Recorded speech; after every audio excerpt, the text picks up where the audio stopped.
Well, we've already been told they're switching on the Christmas lights in Cardiff. Let's go over now to Sue. How's it looking, Sue? There's a limited amount. Thomas, aren't they lovely? Bright and colourful here in Cardiff this evening, really looking very festive, and some welcome brightness really after the grey day that most of us have had across Wales. Not everywhere. The hills and mountains, for example, Penarvan and Snowdon saw blue skies today, but for most of us it was a grey, overcast day, fairly foggy. Tomorrow morning it won't be as foggy, but we will see some cloud and mist patches.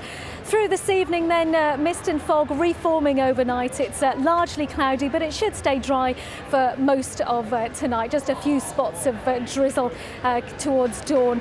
Temperatures tomorrow falling to about 5 or 6 Celsius in Powys, but these are the temperatures for towns and cities, so they will fall lower in the countryside. So for rural Powys tomorrow, we could see a slight frost first thing. So a cold start across Wales, mist and fog patches, a slight frost, some early brightness along the North Wales coast, but that's not going to last.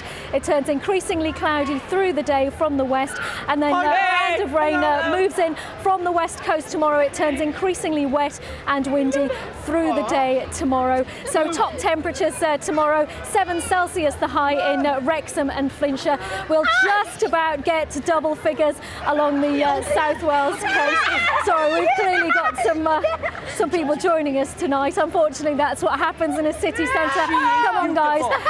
Sue Charles there. I think we better leave it. Sue Charles with her fan club as usual.